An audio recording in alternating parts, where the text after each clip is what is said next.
दो गांव की नदी में जलपरी। छोड़ दे चौरसिया, ये जलपरी मेरे कांटे में फंसी है, इसलिए मेरी है। अरे तूने क्या मुझे मूर्ख चंद समझा है जो हाथ लगे खजाने को जाने दूं।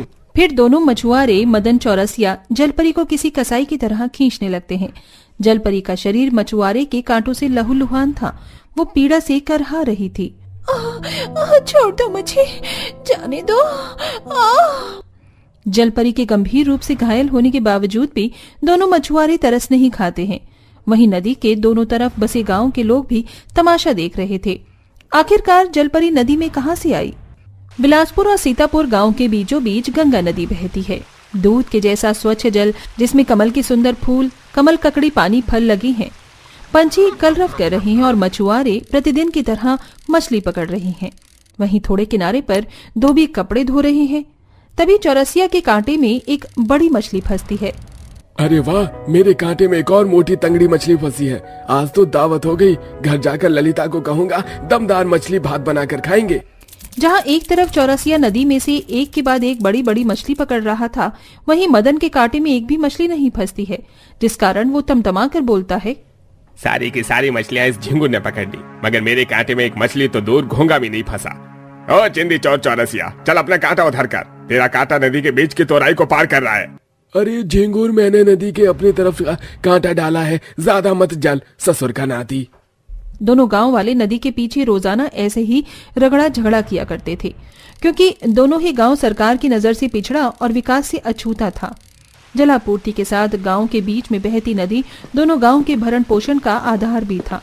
मछुआरे मछली पकड़कर बेचते थे, धोबी कपड़े धोकर अपनी जीविका चलाते थे और गांव की घरेलू औरतें नदी पर ही बर्तन मांजती थीं, जहां नदी दोनों गांव को एक कड़ी में जोड़ती थी। गांव के बीच गंगा नदी के बंटवारे के कारण कई पीढ़ियों से कट्टर दुश्मनी चली आ रही थी, पर सब इससे बेखबर थे कि नदी के गोते में जलपरियों की अनोखी दुनिया बसी थी। एक दिन टहलते हुए एक जलपरी नदी में सैर करने निकलती है। अति सुंदर जलपरी लोग के बाहर की दुनिया कितनी खूबसूरत है और इस नदी का पानी कितना नीला है, बिल्कुल कोहिनूर के हीरे जैसा, और इसका पानी भी अमृत जितना मीठा है। जलपरी खुश होकर नदी के पानी में छपक छपक कर नहाने लगती है। नदी का दोनों किनारा शांत था और फूस के घर बने थे। अद्भुत, नदी के दोनों तरफ तो कितने खुशहाल गांव बसे हैं। एकदम से मौसम का रुख बदल जाता है और बहुत ही भयंकर तूफान उठता है। हे नागराज, नदी का तूफान तो थमने का नाम ही नहीं ले रहा। मैं तैर पाने में असमर्थ हूँ। जलपरी लोग का द्वार बंद हो गया होगा। अब मुझे 1 महीने तक प्रतीक्षा करनी होगी।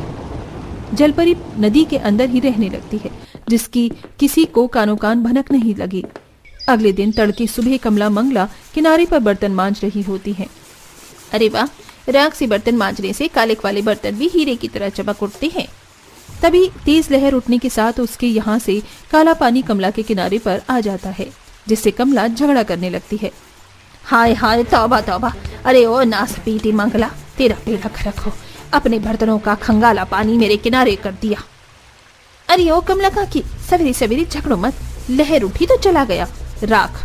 वो देखो आपके बगल में बंसी गाय भैंस को नहला रहा है, इससे भी बोलो ना।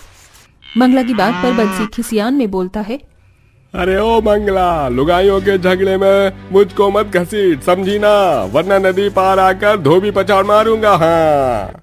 ये सुनकर कपड़े धो रहा धोबी मंगरू दाना पानी लेकर चढ़ जाता है। अरे दम है तो आकर तो दिखा सीतापुर में, फिर बताऊंगा तुझे धोबी पछाड़ कैसे मारते हैं। सीतापुर गांव के मर्द ने चूड़ी नहीं पहनी। और इस तरह नदी के तट पर दोनों तबकों का खूब झगड़ा होता है। नदी के अंदर से जलपरी ये सारा दृश्य टुकुर टुकुर देख रही थी। हे भगवान, ये दोनों गांव के लोग कितना झगड़ते हैं। इस तरह नदी की समस्या जारी थी। कभी मछुआरे झगड़ते, कभी धोबी, तो कभी गांव की लुगाई लड़ बैठती थी। एक दिन धोबी पीट पीट कर कपड़े धो रहे होते हैं, तभी गंदे कपड़े का चीटा बूढ़े धामों पर आ जाता है। अरे ओ ससुर के नाती, नदी के अंदर काहे घुसा चला आ रहा है, चल हट यहाँ से। अब क्या कपड़े भी न खंगालूं? हैं? मैं अपने गंगा किनारे हूँ, समझे क्या? ये इतना मुलायम सा क्या लग रहा है? इससे पहले कि मैं इस मनुष्य की पकड़ में आऊं, मुझे भागना होगा। जलपरी पूंछ छुड़ाकर भाग जाती है, मगर एक रोज तेज बारिश पड़ती है, जिसके चलते नदी का पानी उफान पर आ जाता है। उस दिन तड़के सुबह ही 2 मछुआरे मछली पकड़ने आते हैं। अरे वाह, आज तो नदी में से कितने बुलबुले उठ रहे हैं। खूब सारी मछलियाँ गोते में से ऊपर दाना खाने आई होंगी। दोनों अपना अपना कांटा नदी में डालते हैं, तभी उनका तेज धारदार कांटा जलपरी के पीठ और पूंछ में फंस जाता है। हे नागराज, लगता है मैं किसी मछुआरे के चंगुल में फंस गई हूँ। मुझे खुद को छुड़ाना होगा। जलपरी खुद को मछुआरे के कांटे से छुड़ाने का जतन करती है, वहीं दोनों मछुआरे उसे ऊपर खींचने लगते हैं। अरे वाह, लगता है आज तो कांटे में विशाल मछली फंसी है भैया। जय हो गंगा मैया, आज तो पेट भर कर खाने को मिलेगा। मुंह में राम बगल में छुरा, ये चौरसिया बड़ा चंट है। आज तो मेरे भी कांटे में वजनदार भारी भरकम मछली फंसी है। दोनों एक साथ जैसे कांटा ऊपर खींचते हैं तो सतरंगी सुंदर जलपरी देखकर भौचक के रह जाते हैं। गांव वालों के भी होश उड़ जाते हैं। अम्मा अम्मा देखो, ये तो सुंदर सी जलपरी है। अरे वाह, आज तो खजाना हाथ लग गया। इस जलपरी की कीमत तो करोड़ों रुपए में होगी। इसे बेचकर हमारे गांव का विकास हो जाएगा। इसे जल्दी से खींचता हूँ। दोनों मछुआरे जलपरी को बेरहमी से खींचने लगते हैं। जलपरी दर्द से छटपटाने लगती है। उसकी आंख से आंसू बह रहे थे। हे मानव, मुझे छोड़ दो, मुझे मेरे लोग जाने दो, मुझ पर तरस खाओ। जलपरी की घायल दुर्दशा को देखकर गांव की सीता, जो कि सिधाई से चलती थी, वो कहती है, अरे मदन और चौरसिया, क्यों इस जल जीव के हत्यारे बन रही हो? जाने दो इस जलपरी को। गंगा मैया की दया कृपा से हम गांव वालों का पेट तो भर ही रहा है। अरे चुप करो सीता काकी, ज्यादा दयालु मत बनो। इस जलपरी को बेचकर हमारे सीतापुर गांव का गरीब भाग्य बदल जाएगा। हमारे गांव में स्कूल बन जाएगा, पक्की सड़कें बन जाएंगी और फिर हम लोग ट्रैक्टर भी खरीद लेंगे, जिससे हम अपने जमीनों को जोतकर खेती बाड़ी कर सकेंगे। फिर हमें इस नदी के भरोसे नहीं रहना पड़ेगा कि मछली या पानी फल मिले तो पेट भरेगा, वरना भूखा सोना पड़ेगा। ऐसा बोलते हुए मदन की आंखों से झेले के अथाह गरीबी के आंसू भरे थे। पिताजी कहते थे कि मछुआरों का दिल पत्थर का होता है, मगर इन मछुआरों का हृदय पत्थर का नहीं है। मुझे इनकी मदद करनी होगी, लेकिन पहले खुद को बचाना होगा। तभी जलपरी चतुराई से मंत्र पढ़ती है और जादू से दोनों मछुआरों के कांटों से खुद को आजाद कर लेती है। ये दोनों गांव के निवासी मेरे वरदानों के काबिल हैं या नहीं, मुझे इन्हें थाना होगा। जलपरी एक माया जाल रचती है और दोनों बच्चे राजू चिंटू नदी में गिरकर डूबने लगते हैं। पिताजी, पिताजी, बचाओ हमको, बचाओ पिताजी। तभी बंसी, जो कि अच्छा तैराक था, वो कूदकर बहाव में डूबते चिंटू को बचाता है। वहीं मदन राजू को बचाता है। राजू, तू ठीक तो है? हाँ, मैं ठीक हूँ मदन चाचा। चिंता मत कर मदन, तुम्हारा चिंटू भी ठीक है। देखा, तुम लोगों के अंदर अभी इंसानियत जिंदा है, तभी तो तुमने एक दूसरे के बच्चों को अपनी जान पर खेलकर बचाया। मैं तुम्हारी मांगने से ज्यादा धन दूंगी, क्योंकि मैं जादुई जलपरी हूँ। कहो, तुम्हें क्या चाहिए? प्यारी जलपरी, हमारे गांव की जमीन बंजर है, इसमें कटीली झाड़ी उगती है। बस हमारी जमीनों को ऐसे वरदान से भर दो जहां हम खेती बाड़ी कर सके और अपने परिवार का पेट भरवा सके। जरूर। जलपरी विशाल आकार में जल पर उठती है और उसकी नीली आंखों से एक प्रकाश दोनों गांव की भूमि पर पड़ता है और पूरा भूभाग उपजाऊ हो जाता है। सबकी फूस की झोपड़ी भी पक्के मकान में बदल जाती है। लो, मैंने तुम गांव वालों की इच्छा को पूरा किया, अब फूलो फलो और बस जाओ। जलपरी जाते जाते दोनों गांव को सोने से तुरई से भरकर एक एक मटकी देती है। नदी के दोनों तरफ बसे गांव वाले उसका सदुपयोग करते हैं और गांव अब पूरी तरह विकसित हो जाता है। जहां खुशहाली थी और अब नदी किनारे एक अलबेली खुशहाली का वातावरण भी दिखाई देता है। अरे ये क्या जेठानी जी, आपने तो सारा खाना बना लिया। वैसे मेरी ये बनारसी साड़ी कैसी लग रही है? अनोखी, तुम्हारी सारी साड़ियाँ बहुत अच्छी हैं। आखिर इतनी महंगी जो होती हैं। मैंने तो अपनी शादी पर भी इतने महंगे कपड़े नहीं लिए थे जितने महंगे कपड़े तुम रोज पहन लेती हो। अच्छा, सब खाने की टेबल पर खाने का इंतजार करें, जल्दी से खाना बाहर ले चलो। इतना बोलकर सिमरन जल्दबाजी में खाना बाहर ले जाती है और अनोखी सभी के लिए खाने के लिए डाइनिंग टेबल पर प्लेट लगाने लगती है। पर इसी बीच सब्जी का बर्तन सिमरन के हाथ से छूट जाता है और सारी सब्जी अनोखी की साड़ी पर गिर जाती है। जेठानी जी, आपने क्या किया? मैं जानती हूँ मैं अमीर हूँ, महंगे कपड़े पहनती हूँ, इसलिए आप मुझसे जलती हैं। आपने मेरी 10,000 की साड़ी खराब कर दी। नहीं अनोखी, ऐसा कुछ नहीं है। मुझे तुम्हारी सारी ड्रेस बहुत पसंद है। तुम्हारी ड्रेस खराब होती है तो मुझे भी बुरा लगता है। अगर बुरा लगता है तो मेरी ड्रेस खराब नहीं करती। आप जैसी गरीब औरत ने कभी इतनी महंगी ड्रेस देखी भी नहीं है, इसीलिए जलन में आकर आपने मेरी ड्रेस खराब कर दी। अनोखी, सिमरन तुम्हारी जेठानी है, थोड़ा सोच समझ कर बोलो। माना कि वो गरीब घर से है, पर इसका मतलब ये नहीं कि तुम हमेशा उसकी गरीबी का मजाक बनाओगी। और बहू, ये सब्जी का दाग गहरा हो उससे पहले इस साड़ी को जाकर बदल लो।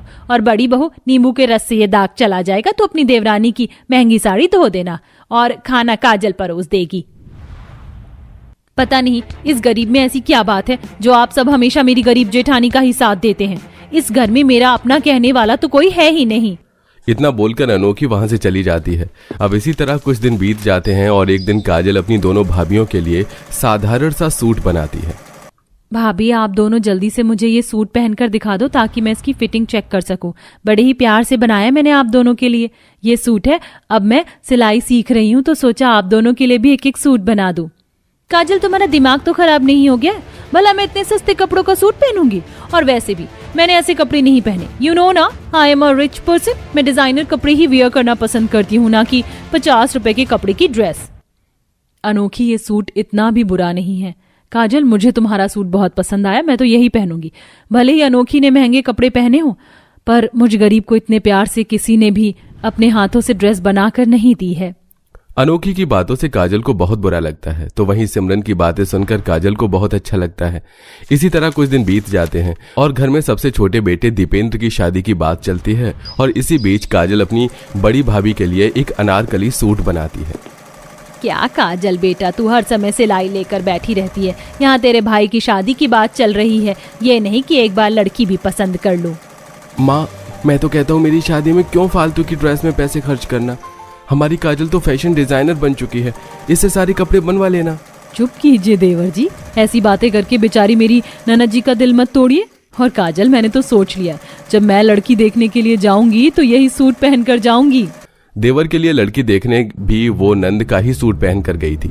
इसी तरह हमेशा सिमरन अपनी नंद की ड्रेस की तारीफ करती है और उसके हाथों का बनाया हुआ हर कपड़ा पहनती है, पर अनोखी हमेशा उन कपड़ों में नुक्स निकाल देती है। समय यूं ही बीतता है और दीपेंद्र का रिश्ता पक्का हो जाता है और देखते ही देखते शादी नजदीक आने लगती है। और एक दिन शांति अपने पूरे परिवार के साथ शॉपिंग करके आती है। पूरे 30,000 रुपए खर्च हो गए, जबकि मैंने अभी सिर्फ लड़की वालों के लिए ही सामान खरीदा है। ये इतनी महंगी शादी हमारे घर की पहली शादी है। अरे काजल, तू ये क्या कर रही है? 2 मिनट मशीन बंद करना। माँ, ये मेरा अर्जेंट ऑर्डर है, मुझे पहले ऑर्डर मिल चुका है। एक बच्चे का गाउन बनाना है मुझे, ये आज ऑर्डर कंप्लीट करना है। मैंने तो सोच लिया ऐसी प्यारी प्यारी गाउन बनाकर मैं इन्हें किराए पर रखूंगी। इतना बोलकर काजल वो गाउन अपनी माँ को दिखाती है। अरे वाह काजल, गाउन तो तूने सच में बहुत अच्छा बनाया है। सही कह रहा था दीपेंद्र। बहू, अगर तुम दोनों बुरा ना मानो तो क्या थोड़े से पैसे बचाने के लिए तुम दोनों बाहर से महंगे ड्रेस ना लेकर अपनी नंद के हाथ का सिला हुआ ड्रेस पहन सकती हो शादी में? माफ करना माँ जी, पर मेरी इतनी घटिया चॉइस नहीं है कि मार्केट से 200 रुपए का कपड़ा लाकर मैं उन्हें शादी में पहनूं। मैंने तो सोच लिया है, मैं अपने देवर की शादी में अपने पैसों से 50,000 का लहंगा खरीदूंगी। माँ जी, मुझे अपनी नंद पर पूरा भरोसा है। मेरी नंद मेरे लिए बहुत अच्छा कपड़ा बनाएगी। काजल, तुम फिक्र मत करो, मैं कल ही तुम्हें कपड़े और सारे सामान लाकर दे दूंगी। अभी भी शादी को 1 महीना है। ये मेरे सामने घर की पहली शादी है, तो मैं भी बहुत खुश हूँ। और हाँ, अगर तुम अभी से ही सबके लिए कपड़े बनाना शुरू कर दो तो आसानी से अपना काम खत्म कर सकती हो। सिमरन की बात सुनकर अनोखी चिढ़ जाती है, पर काजल और शांति को बहुत अच्छा लगता है। और अगले दिन सिमरन अपनी सास के साथ बाहर मार्केट जाती है और कुछ सस्ते कपड़े, धागे, लटकन, लेस जैसी जरूरत की चीज लाकर अपनी नंद को दे देती है। काजल, अगर और सामान चाहिए तो मुझे बता देना। वैसे तुम मेरे लिए क्या बनाओगी इन कपड़ों से? अरे भाभी, फिक्र मत करो, पिछले 7-8 महीने से सिलाई सीख रही है मेरी बहन। अब तो हाथ साफ हो गया होगा और इसने आपको इतने सारे कपड़े सिलकर भी तो दिए हैं। छोटी मोटी सिलाई करने से कोई फैशन डिजाइनर नहीं बन जाता। काजल, तुम बेकार ही इतनी मेहनत कर रही हो। देखना, मेरी ड्रेस के सामने तुम्हारी बनाई हुई ड्रेस को कोई पूछेगा भी नहीं इस शादी में। हमेशा की तरह एक बार फिर अनोखी अपनी नंद को डिमोटिवेट करके वहां से चली जाती है और सिमरन अपनी नंद का पूरा साथ देती है। और 1 महीने तक लगातार सारे काम छोड़कर काजल कभी संगीत के लिए तो कभी मेहंदी के लिए ड्रेस बनाती है। ये देख रही हैं जेठानी जी, मेरी मेहंदी की ड्रेस। ये ड्रेस पूरे 5,000 रुपए की है। वैसे ये अनारकली सूट कैसा लग रहा है मुझ पर? अरे बहू, तू ही बहुत अच्छी लग रही है। हम बाकी सारे तेरे सामने फीके पड़ चुके हैं। अब बातें बंद कर और काम पर लग जा। आज मेहंदी है, कल बारात निकालनी है। अनोखी, सच में तुम्हारी ड्रेस बहुत अच्छी है, पर काजल ने भी ये जो मेरे लिए कुर्ता बनाया है वो भी बहुत अच्छा है। और मुझ जैसी गरीब ने तो कभी इस तरह की ड्रेस भी नहीं पहनी जितनी अच्छी ड्रेस मुझे नंद ने बना कर दे दी है। इतना बोलकर सिमरन काम में लग जाती है और कुछ देर में मेहंदी की रस्म शुरू हो जाती है और अगले दिन सभी लोग बारात में जाने के लिए तैयार होने लगते हैं। भाभी बस लटकन लगाना रहता है आपके लहंगे के ब्लाउज में। माँ मैंने आपका ब्लाउज तैयार कर दिया, आप लोग आज यही शादी में पहनना।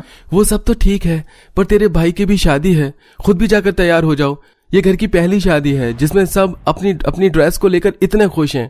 काजल अपनी सिलाई का काम खत्म करके तैयार होने जाती है और कुछ देर में सभी लोग तैयार होकर बारात लेकर लड़की वालों के पास पहुंचते हैं, जहां सभी लोग सिमरन और अनोखी की ड्रेस देखते हैं और अनोखी तारीफ बटोरने के लिए लोगों के पास जाकर अपनी ड्रेस के बारे में पूछती है। क्या हुआ बहन, मेरी ड्रेस से नजर नहीं हट रही है ना? सही बोला, तुम्हारी ड्रेस बहुत प्यारी है, पर मुझे तुम्हारी ड्रेस से ज्यादा अच्छी तुम्हारी जेठानी की ड्रेस लग रही है। देखो उसके लहंगे में कितना ज्यादा घेर है। उस औरत की बात सुनकर अनोखी फिर से चिढ़ जाती है और मुंह बनाकर दूसरे मेहमान के पास जाती है। आई नो कि मेरी ड्रेस यहाँ पर सबसे ज्यादा प्यारी है, आखिर ये 50,000 रुपए की जो है। वैसे तुम मुझे बताओ, मैं इस ड्रेस में ज्यादा अच्छी लग रही हूँ या ये ड्रेस मुझ पर अच्छी लग रही है? दीदी तुम भी अच्छी लग रही हो और ड्रेस भी अच्छी लग रही है, पर मुझे तो आपकी जेठानी की ड्रेस ज्यादा प्यारी लग रही है। और देखो कितने आराम से वो उस ड्रेस को पहनकर काम कर पा रही है। पंडित जी ये लीजिए फूल और पूजा की कुछ सामग्री। माँ जी लड़की वालों के लिए जो हम सामान लेकर आए थे वो दे दीजिए। अनोखी अपनी जेठानी को काम करता देख रही होती है कि तभी उसके पास से एक वेटर हाथों में ड्रिंक लेकर गुजरता है और अनोखी उसे डांटने लगती है। अंधे हो, दिखाई नहीं दे रहा? मेरी ड्रेस कितनी कीमती है, अगर ये ड्रिंक मेरी ड्रेस पर गिर जाती तो क्या होता जानते भी हो? पर मैडम मैं तो आपसे काफी दूर हूँ, और जब यही ड्रिंक आपकी जेठानी की इतनी महंगी ड्रेस पर गिरा तो उन्होंने मुझे कुछ नहीं कहा, और आप अपनी इस मामूली सी ड्रेस पर इतना घमंड दिखा रही हैं।